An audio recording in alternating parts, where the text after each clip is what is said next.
Hundreds of well-wishers turn out for mosque vigil to remember 49 terror victims. Hundreds of well-wishers on Saturday night left tributes outside the two mosques attacked in New Zealand. A sea of flowers can be seen outside Al Nur and Linwood Masjid mosques and Christchurch as hundreds of people flocked to the mosque for a vigil as the city mourns a horrific mass shooting. Mourners have been seen walking through Christchurch with an endless stream of flowers as thousands of residents turned up on Saturday evening to mourn the 49 people who lost their lives. Similar tributes have been laid across the country as New Zealanders band together in sorrow, with lines of flowers flooding the fence of Christchurch Botanical Gardens. People have been seen leaving notes and writing on footpaths, writing messages of support as some of those injured in the attack are treated nearby at Christchurch Hospital. Hundreds of people have helped move the floral tributes that were laid after police removed the police line outside Masjid Al Nur Mosque in Christchurch. Emotional scenes were captured outside the mosque as Christchurch residents turned up to mourn members of the community who were killed on Friday. Floral tributes are lining the streets of New Zealand, while flags have been lowered to half-mast and moments of silence have been observed at sporting events. New Zealand stands with you. We will never give in to hate. One sign, attached to the fence of the Ponsonby Masjid in Auckland. Mourners from the Nepali community paid their respects for victims of the mosque attacks with moving signs at the vigil. We are in solidarity with our fellow Kiwis from Christchurch and all of New Zealand, one sign read. Aroa nu kia kaha. Stay together, stay strong, NZ is still the most beautiful country in the world, another sign read. We are all one under the same sky. New Zealand's stricken residents reached out to Muslims in their neighborhoods and around the country on Saturday, in a fierce determination to show kindness to a community in pain. Images have flooded the internet of people attending mosques, laying flowers and paying their respects worldwide. Standing in solidarity with Muslim communities worldwide, the Sydney Opera House is going to be lit up with the silver fern of New Zealand on Saturday night.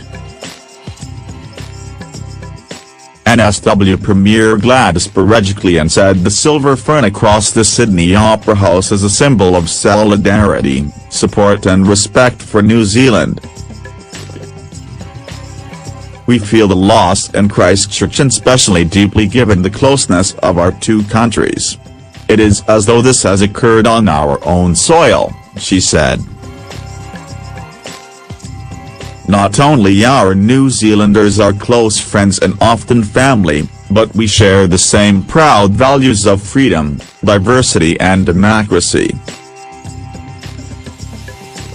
Australian Prime Minister Scott Morrison attended one of the country's biggest mosques in Lakemba on Saturday, expressing the government's deepest condolences and sympathies for those affected by the terrorist attacks. It's important to be here standing with you because, as Prime Minister Ardern said yesterday, an attack against one is an attack against all of us, Mr. Morrison told reporters. From all communities who love peace, who love the freedoms that we have both here in Australia and New Zealand and the peace-loving peoples of the world. This is what is under attack. Mr. Morrison urged for Australians to unite against hatred and intolerance, saying it was an attack on all peace-loving peoples, all innocent peoples. and that's why we can all stand together in support of our Muslim brothers and sisters who were the specific targets of this attack, Mr. Morrison said. Opposition leader Bill Shorten met with the President of Islamic Council of Victoria Mohammed Mohideen at the Islamic Council of Victoria in Melbourne on Saturday. During his visit, Mr. Shorten made an impassioned plea to stop giving oxygen to the evil jokers at the margins who perpetrate hate speech. He said the majority of Australians felt impotent, outraged, disgusted, ashamed over the mass shootings on Friday. Mr. Shorten later told reporters that Labour would support a parliamentary censure motion of rogue Queensland Senator Fraser Anning following comments widely condemned as anti-Islamic. Speaking at the Islamic Council of Victoria and supported by fellow MPs Mark Dreyfus, Peter Callow, Maria Van Bagenu and Tim Watts, Mr. Shorten said most Australians stood in solidarity with the Islamic community.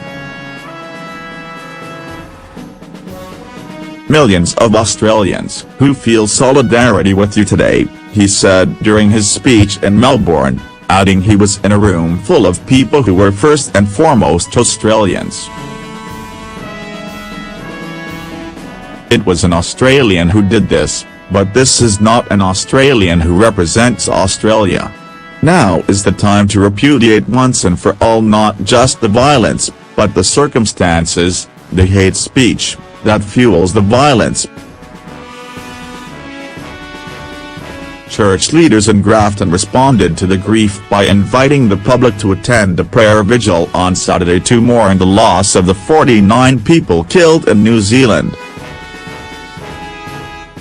Tributes have been laid as Australian places of worship, with the Australian flag flying at half-mast on multiple public buildings across the country. Standing with you for peace and love, one card, left with flowers at Canberra Mosque, said. Moments before Saturday's NRL match between the New Zealand Warriors and Canterbury Bulldogs in Auckland, there was a minute's silence in honour of the victims of the shootings. On Friday evening, Msparejiklian and state opposition leader Michael Daly attended Lakemba Mosque in Sydney's southwest as more than 1,000 Muslims prayed for the victims of the terror attack. Emotional scenes were captured as a defiant stream of Muslims ignored increased terror threats to Lakemba Mosque in Sydney's southwest to attend Friday evening prayers. Dozens of police surrounded the mosque before the prayers began at 7:17 p.m. to ensure everyone was safe. During a press conference on Saturday, Msparejiklian said her visit to the mosque moved her. What I saw last night was a community in deep shock and deep grief. We will band together and we will heal together, she said. Flowers have been left outside the Arundel Mosque on the Gold Coast as well as at the Marian Mosque in Adelaide. Premier Stephen Marshall has lowered the Australian flag to half-mast as a sign of respect and remembrance for those who lost their lives. Authorities have confirmed 49 people were killed in the massacre and at least 40 were injured.